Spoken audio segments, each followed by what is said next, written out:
بسم اللہ الرحمن الرحیم والصلاة والسلام علی سید المرسلین والحمد للہ رب العالمین۔ آج ہم سورہ الشمس کے بارے میں بات کریں گے۔ یہ سورت مکی سورت ہے اور اس کے اندر 15 آیات ہیں۔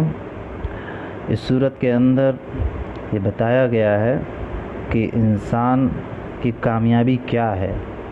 اور وہ کیسے کامیاب ہو سکتا ہے اس زندگی میں بھی، یعنی دنیاوی زندگی میں اور اخروی زندگی میں۔ اور اس صورت کے اندر یہ بھی بتایا گیا ہے کہ انسان کے اندر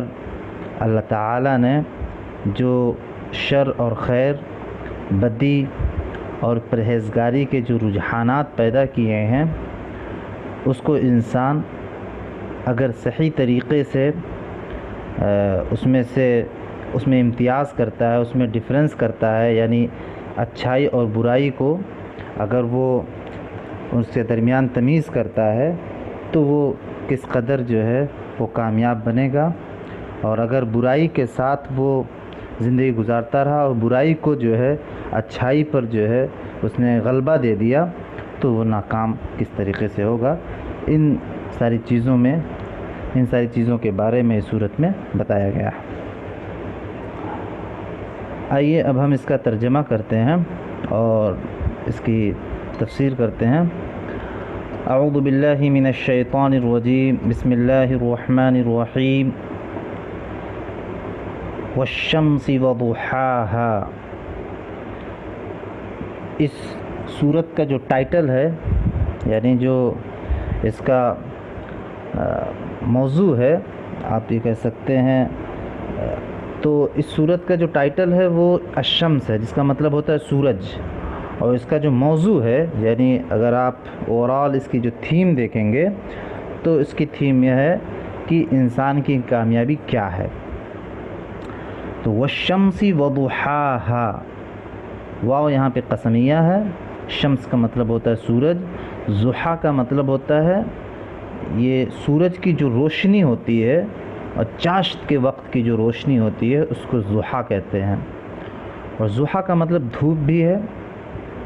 تو یہاں پر جو ضحیٰ کا مطلب ہے وہ روشنی ہے۔ والشمس وضحاہا، سورج کی قسم اور اس کی روشنی کی قسم۔ والقمر اذا تلاہا، اور چاند کی قسم جب کہ وہ سورج کے پیچھے آئے۔ اس کا مطلب یہ ہے کہ جب سورج غروب ہو جاتا ہے اس وقت چاند نکلتا ہے اور اس کی جو روشنی ہوتی ہے، ٹھیک ہے، وہ چونکہ رات میں آتی ہے، سورج کے بعد آتی ہے، تو اسی کو تلاہا کہا گیا، یعنی کہ چاند کی قسم جب کہ وہ اس کے پیچھے آتا ہے، یعنی سورج کے غروب ہونے کے بعد آتا ہے۔ والنہار اذا جلاہا، اور دن کی قسم جب کہ وہ روشن کر دے، یعنی دن کی قسم جب اس میں روشنی ہو، یعنی اجالا ہو، یعنی نمایاں ہو، اس میں سورج نمایاں ہوتا ہے اس وقت، اس کی قسم۔ واللیل اذا یغشاہا، اور رات کی قسم جب کہ وہ ڈھانک لیتی ہے، یعنی جب کہ وہ سورج کو ڈھانک لیتی ہے، یعنی رات جو ہوتی ہے وہ سورج کو ڈھانپ لیتی ہے اور سورج کی روشنی کو وہ ختم کر دیتی ہے، مدھم کر دیتی ہے، اس وقت کی قسم۔ والسماء وما بناہا، اور آسمان کی قسم اور ذات کی قسم جس نے اسے قائم کیا، یعنی اس کے بنانے والے کی بھی قسم اور آسمان کی بھی قسم۔ والارض وما طحاہا، والارض زمین کی قسم اور جس نے اسے پھیلایا، طحاہا پھیلانا، یعنی زمین کی اور اس کے ذات کی قسم جس نے اسے بچھا دیا۔ تو اگر آپ یہاں تک دیکھیں تو یہ پتہ چلتا ہے کہ دو اپوزٹ چیزوں کو استعمال کیا گیا ہے. آپ دیکھیے کہ سورج کو اور چاند کو اس کے مقابل میں، رات کو اس کے مقابل میں دن کو، اسی طریقے سے زمین کو اس کے مقابل میں آسمان کو. تو دو چیزوں کو بیان کیا گیا، اور دونوں کے درمیان جو ڈفرینسز ہیں، جو فرق ہے، اس کو ہائی لائٹ کرنے کے لیے، اس کو فوکس کرنے کے لیے یہ بتایا جا رہا ہے، آگے کے مضمون کی طرف جو ہے لایا جا رہا ہے کہ جس طریقے سے زمین اور آسمان کو اللہ تعالیٰ نے بنایا اور دونوں کے مقاصد الگ رکھے، دونوں کے نتائج الگ رکھے، دونوں کے اثرات الگ رکھے، جس طریقے سے رات اور دن، جس طریقے سے چاند اور سورج، سب کے مقاصد الگ رکھے، سب کے اثرات الگ رکھے، سب کے رزلٹ الگ رکھے، تو اللہ تعالیٰ نے انسان کے اندر بھی دو چیزیں رکھی ہیں، یعنی دو طرح کے رجحانات، دو طرح کی ٹینڈنسیز اس کے اندر رکھی ہیں، دو طرح کی خصوصیات رکھی ہیں، ٹھیک ہے، اور ان دونوں کے الگ الگ نتائج ہیں، ان دونوں کے الگ الگ مقاصد ہیں، ان دونوں کے الگ الگ جو ہے رزلٹ ہیں. تو کہا جا رہا ہے، ابھی اس والی آیت کے بعد بتایا جائے گا کہ وَنَفْسٍ وَمَا سَوَّاهَا، اور نفس انسانی کی اور اس ذات کی قسم جس نے اسے ہموار کیا. یہاں پہ قسم کھایا جا رہا ہے انسان کی، یعنی نفس انسان کی قسم کھائی جا رہی ہے، اور اس کے بنانے والے کی، یعنی جس نے اسے درست کیا. یعنی ایک انسان بنایا، اور انسان ہونے کے ناطے انسان میں جو چیزیں ہونی چاہیے تھیں اسے اللہ تعالیٰ نے درست کیا، اسے ہموار کیا. یعنی انسان کے لیے ضرورت یہ تھی کہ اس کی ایک قامت ہو، اس کے ہاتھ پاؤں ہوں، اس کے دماغ ہو، ٹھیک ہے، اس کو دیکھنے، سننے، سونگھنے، ان ساری چیزوں کی صلاحیت ہو. تو اللہ تعالیٰ نے وہ ساری صلاحیتیں اس کے اندر دیں، لیکن جو بنیادی جو چیز اس کے اندر ڈالی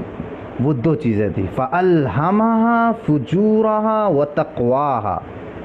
پھر اس کے اندر یعنی بدی، اس کی پرہیزگاری اس پر الہام کر دی. یعنی انسان کے اندر، نفس انسان کے اندر دو چیزیں یہ بنیادی طور پر اس کے اندر ڈال دیں، یعنی بدی کی بھی اس کے اندر صلاحیت ہے، تقوی کی بھی صلاحیت ہے. یا یہ کہہ لیجئے کہ اللہ تعالیٰ نے اس کے اندر یہ بات ڈال دی کہ وہ سمجھ سکے کہ بدی کیا ہے اور اچھائی کیا ہے، برائی کیا ہے، بھلائی کیا ہے، ٹھیک ہے، گندی چیز کیا ہے اور اچھی چیز کیا ہے، کون سی چیز اس کو برے رزلٹ کی طرف، برے جو ہے نتائج کی طرف لے جائے گی، اور کون سی چیز ہے جو اس کو اچھے نتائج کی طرف لے جائے گی، کامیابی کی طرف کون سی چیز لے جائے گی. تو اللہ تعالیٰ نے یہ چیز انسان کے اندر رکھ دی ہے. یعنی اگر اس کو دوسرے لفظوں میں اگر ہم سمجھنا چاہیں، جیسے اللہ تعالیٰ نے خود بتایا ہے کہ اللہ تعالیٰ نے انسان کو راستہ دکھلا دیا، فَهَدَيْنَاهُ النَّجْدَيْنِ، یعنی کہ اللہ تعالیٰ نے انسان کو راستہ بتا دیا. دو راستے ہیں، ایک جو ہے تقوی والا راستہ ہے، اور ایک جو ہے فجور والا یعنی بدی والا راستہ ہے. اب جو راستہ آپ اختیار کریں گے اسی طرح کا جو ہے آپ کو رزلٹ ملے گا، اور اسی طریقے سے جو ہے آپ کو جھیلنا ہوگا، اسے سامنا کرنا پڑے گا. اب یہاں پر بتایا جا رہا ہے آگے والی آیت میں کہ قد افلح من زکاہا، یعنی کہ فلاح پا گیا وہ جس نے نفس کا تزکیہ کیا. یعنی وہ شخص کامیاب ہو گیا جس شخص نے بدی سے یعنی فجور سے تزکیہ کر لیا، فجور سے پرہیزگاری اختیار کر لی. یعنی فضول چیزوں سے اور فجور چیزوں سے اور بدی والی چیزوں سے، گناہ والی چیزوں سے، گندی والی چیزوں سے، برائی والی چیزوں سے اس نے جو ہے اپنے نفس کو پاک کر لیا، اس نے اپنے نفس کو اس سے جو ہے بچا لیا، تو وہ شخص کامیاب ہو گیا. تو کامیابی کا یہاں دیکھیے ایک نسخہ بتا دیا گیا کہ کامیاب وہ شخص ہے اللہ تعالیٰ کی نگاہ میں جو شخص فجور سے، جو شخص بدی سے جو ہے پرہیزگاری اختیار کرے، یا جو شخص اپنے نفس سے برائی کو نکال دے، وہ شخص کامیاب ہو گیا. وَقَدْ خَابَ مَنْ دَسَّاهَا، ابھی اس آیت میں بتایا جا رہا ہے کہ وہ شخص نامراد ہو گیا، وہ شخص ناکام ہو گیا، وہ شخص جو ہے برباد ہو گیا جس نے اس کو دبا دیا۔ کس کو دبا دیا؟ یعنی کہ جس نے جو تقوی والی صلاحیت تھی، تقوی والی جو ٹینڈنسیز تھی، تقوی والی جو رجحانات اس کے اندر تھے، اللہ تعالیٰ نے جو اس کے اندر فطری طور پر ڈال رکھے تھے، اگر اس شخص نے یہ تقوی والے رجحانات کو، تقوی والے جو فطرت کو اگر اس نے دبا دیا،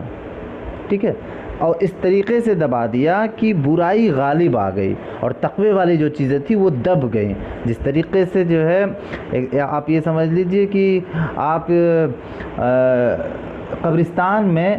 قبر کے اندر آپ جو ہے ایک انسان کو ڈال دیتے ہیں اور اس کے اوپر سے مٹی ڈال دیتے ہیں، تو اسی طریقے سے جو اچھی چیزیں تھیں، تقوی والی چیزیں تھیں، اس کو اس نے قبر میں ڈال دیا اور اوپر سے اس نے بدی کا جو ہے بدی کی مٹی ڈال دی، تو وہ دب گئی چیزیں، تو وہ شخص ناکام ہو جائے گا۔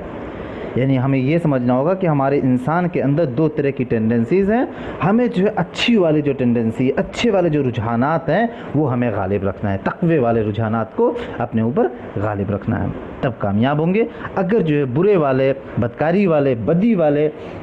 رجحانات اگر غالب آ گئے تو وہ شخص ناکام ہو جائے گا۔ اب آگے والی آیت میں دیکھیں کہ اللہ تعالیٰ نے یہاں ایک تاریخی واقعے کے ذریعے جو ہے جن لوگوں نے فجور اختیار کیا تھا، جن لوگوں نے جو ہے بدی اور برائی والا جو ہے کام انجام دیا تھا، تو اس کا کیا نتیجہ ہوا تھا، اس کے ذریعے سے اللہ تعالیٰ ایک اگزامپل دے رہا، مثال دے رہا، عبرت کے لیے جو ہے ہمیں یہاں پر ایک جو ہے واقعہ پیش کر رہا ہے کہ کذبت ثمود بطغواہا، کہ ثمود نے، یعنی قوم ثمود نے اپنی سرکشی کی بنا پر جھٹلا دیا تھا۔ کس کو جھٹلا دیا تھا؟ اپنی سرکشی کی بنا پر انہوں نے حضرت صالح علیہ السلام کو جھٹلا دیا تھا، یعنی ان کو رسول نہیں مان رہے تھے، اور ساتھ ساتھ میں وہ جو احکام پیش کر رہے تھے، وہ جو پیغام پیش کر رہے تھے، وہ جو میسج لے کر آئے تھے، اس کا انکار کر رہے تھے، جھٹلا رہے تھے۔ تو کیا ہوا آگے کہ اب اسی واقعے کی ایک بات اور بتائی جا رہی ہے کہ اِذِ انبعث اشقاها، کہ اس قوم کا ایک بہت بدبخت آدمی تھا، بہت شقی آدمی تھا، وہ بپھر کر اٹھا، یعنی کہ لوگوں میں جو ہے ایک بہت ہی شقی آدمی تھا وہ ان کی قوم کا، وہ اٹھا اور اٹھ کر جو ہے وہ، چونکہ انہوں نے ایک تھوڑا سا مختصر یہاں میں واقعہ بتا دوں ہلکا سا تو بات پوری سمجھ میں آ جائے گی۔ ہوا یہ تھا کہ یہ لوگ حضرت صالح علیہ السلام سے، ان کی قوم کے جو لوگ تھے وہ ان کو رسول نہیں مان رہے تھے اور کہہ رہے تھے کہ تم کوئی معجزہ پیش کرو۔ تو پھر معجزہ جب حضرت صالح علیہ السلام نے اونٹنی کی شکل میں پیش کیا اور انہوں نے کہا کہ یہ اونٹنی ہے، اس کے لیے ایک دن پانی پینے کا جو ہے پورا اس کے اندر رہے گا، یعنی اس کا حق رہے گا، وہ ایک دن پانی پیے گی، اور مطلب جہاں پہ پانی پینے کا جو جگہ ہوتی ہے وہاں کی بات ہو رہی ہے، اور دوسرے دن تم لوگوں کے جو ہے جو جانور ہے وہ پئیں گے، اور دیکھو اس کو جو ہے روکنا نہیں، اس کو ستانا نہیں، اس کو مارنا نہیں، ٹھیک ہے۔ تو ان لوگوں نے مانا نہیں ہے، ان لوگوں نے کیا کیا کہ انہی میں سے ایک شخص جو بہت شقی تھا، اس نے جو ہے ان کو مارنے، جو اونٹنی تھی اس کو مارنے کی کوشش کی اور اسے جو ہے پینے سے روکنے کی کوشش کی، اور حتیٰ کہ یہاں تک ہوا کہ اس نے مار ہی دیا۔ تو پھر جو ہے اس کے بعد قوم کے لوگوں نے، جو بدبخت لوگ تھے، ان لوگوں نے کہا کہ ٹھیک ہے ہم نے تو مار دیا، دیکھتے ہیں کیا ہوگا، اور تم بہت چلاتے تھے کہ جو ہے اگر تم اس کو چھو دو گے اونٹنی کو تو عذاب آ جائے گا۔ تو پھر جو ہے ہوا یہ کہ جو ہے کہ 2 سے 3 دن کے بعد جو ہے عذاب، 3 دن کے اندر اندر عذاب ان پر آ گیا، اور جو ہے وہ پوری قوم جو ہے ہلاک و برباد ہو گئی۔ تو یہاں پر اب دیکھیے آیت کو اب سمجھیے کہ فقال لهم رسول اللہ ناقۃ اللہ وسقیاها، اللہ کے رسول نے ان سے کہا، یعنی صالح علیہ السلام نے ان لوگوں سے کہا، ان کی اپنی قوم سے کہا، ناقۃ اللہ، یہ اللہ کی اونٹنی ہے اور اس کو پینے سے روکو مت، یعنی انہوں نے روکا کہ یہ اللہ کی اونٹنی ہے، اس کو مارو نہیں، اور اس کو جو پینے کا جو اس کا حق ہے اسے روکو نہیں۔ فَكَذَّبُوهُ فَعَقَرُوهَا، فدمدم علیہم ربہم بذنبہم فسواہا، لیکن ان لوگوں نے اس کو جھٹلا دیا، اس کو مانا نہیں، یعنی ان کی یہ بات کو مانا نہیں، پھر اس کی کونچیں کاٹ ڈالیں، یعنی اس کی جو اس جانور کی جو ہے انہوں نے کونچیں کاٹ ڈالی۔ پھر جو ہے کیا ہوا کہ آخرکار ان کے گناہ کی پاداش میں ان کے رب نے ان پر ایسی آفت توڑی کہ ایک ساتھ سب کو جو ہے پیوند خاک کر دیا، ایک ساتھ سب کو جو ہے ہلاک و برباد کر دیا۔ تو یہ ان پر عذاب آیا۔ وہ عذاب کس لیے آیا؟ وہ یہی بتایا جا رہا ہے کہ ان کے اندر فجور، ان کے اندر جو بدی تھی، برائی تھی، وہ غالب آ چکی تھی۔ ان کی اچھائی والی ٹینڈنسی پہ، ان کی اچھائی والی جو فطرت تھی اس پر جو ہے یہ غالب آ گیا تھا۔ تو اللہ تعالیٰ نے صالح علیہ السلام کی قوم کو اس جرم کے نتیجے میں ہلاک کر دیا۔ پھر آگے والے آیت میں کہا گیا کہ وَلَا يَخَافُ عُقْبَاهَا، اور اللہ تعالیٰ اس نتائج سے خوف زدہ نہیں ہے، یعنی اللہ تعالیٰ کو اس کا کوئی خوف نہیں ہے۔ اس کا مطلب یہ ہوا کہ جس طریقے سے دنیا میں ہوتا ہے کہ کوئی حاکم ہو، کوئی رولر ہو، تو کسی قوم کو یا کسی خاص کمیونٹی کو اگر ٹارگٹ کرتا ہے تو اسے کہیں نہ کہیں خدشہ رہتا ہے کہ کہیں ایسا نہ ریوولٹ کر لیں، بغاوت کر جائیں۔ اللہ تعالیٰ کو کسی اس طرح کی بغاوت کی، کسی اس طرح کی ریوولٹ کی کوئی جو ہے اللہ تعالیٰ کو کوئی اندیشہ نہیں ہے۔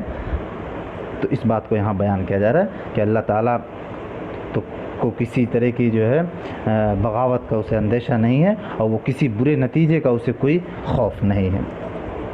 وآخر دعوانا الحمدللہ رب العالمین، صدق اللہ العلی العظیم۔ اچھا، اس صورت کے ذریعے جو ہمیں سبق ملتا ہے تو وہ سبق بالکل کلیئرلی بتا دیا گیا ہے کہ اس صورت میں کامیابی کیسے حاصل ہوتی ہے، کامیابی کیسے ملتی ہے، اور کامیابی اصل میں ہے کیا چیز۔ تو اس میں صاف صاف بتا دیا گیا ہے کہ قد افلح من زکاہا، کہ وہی شخص کامیاب ہے جس نے جو ہے اپنے نفس کو فجور سے، برائیوں سے جو ہے بچائے۔ تو جتنا زیادہ آپ بچائیں گے وہی آپ کامیاب ہوں گے، اور جو شخص جو ہے برے خیالات کو، برائیوں کو اس طریقے سے غالب کر لے گا کہ اچھائیاں دبنے لگیں اور اچھائیوں کی توفیق ختم ہونے لگے، تو سمجھ لیجئے کہ وہ شخص بربادی کی طرف جا رہا ہے۔ اللہ تعالی ہمیں اچھے کام کرنے کی توفیق دے اور اپنے نفس کا تزکیہ کرنے کی توفیق دے۔ وآخر دعوانا الحمدللہ رب العالمین، صدق اللہ العلی العظیم۔